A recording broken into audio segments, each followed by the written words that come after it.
Memorial service is taking place to commemorate the 70th anniversary of the worst civilian disaster of World War II in Britain.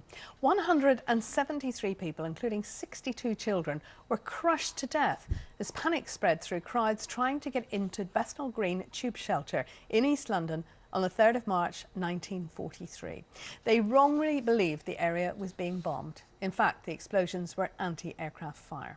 A little earlier, Andrew Plant spoke to us from outside today's service in Bethnal Green. This was one of the biggest losses of civilian life during the entire Second World War. 173 people killed here on the steps of Bethnal Green Tube Station, not by German bombs, but by a crush of human bodies trying to escape what they thought was a German air raid. It turned out to be a false alarm. Now, for decades, it was barely remembered, but now the families of victims and the survivors are one step closer to having a permanent memorial here. In the air raids of World War II, the tunnels of Bethnal Green Tube provided shelter for thousands of Londoners on dozens of occasions. But on the 3rd of March 1943, this place of safety became the scene of a terrible civilian disaster. As sirens sounded out the air raid alarm, hundreds of people flowed towards these steps. But as one lost their footing, those following began to tumble. Not killed by bombs, but crushed to death under an unstoppable wave of human bodies. 173 died, 62 of them children. The sirens later turned out to be a false alarm. Fears that the disaster would damage wartime morale meant reporting was censored. It was only 50 years later that the event was finally commemorated with this small plaque. Survivors, though, have returned every year to lay flowers.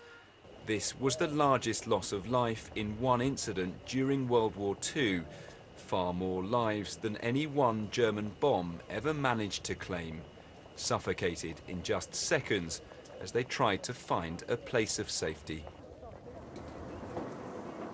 Well, we're joined now by Toby Butler from the University of East London. Toby, thanks for joining us. You're developing a project into this, aren't you? Just explain to us, why wasn't this remembered properly at the time?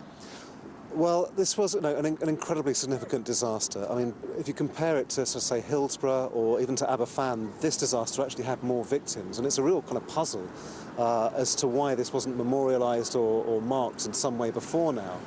In 1993, they put up a plaque actually in the underground station itself. But it took them 50 years to do that. Well, that's right, yes. This begs the question as to why. Now, I mean, partly it's because there was a kind of cover-up, you could say. There was an official government report into this, which actually got suppressed at cabinet level by Herbert Morrison and indeed by Churchill. We've got to remember, of course, this was wartime, and there were concerns about morale and so on. But really, in this community, it was, of course, widely known, but it wasn't really talked about very much. And I think partly it's just to do with the trauma of this appalling event, where so many people got crushed, and the survivors themselves, some of them haven't been able to speak about it until the last few days or years. It's just too unpleasant for them to kind of come back to. So I think that is very much at the key of it. In the last few years, though, there has been an ongoing campaign to get this remembered properly, to get rid of that plaque and have something a bit more permanent, something like this. Just explain that to us. Well, yes, that's right. A young architect saw this plaque at the tube station and was very confused as to why there wasn't a decent memorial, and he wrote into the local newspaper, and his sketches were put in the paper.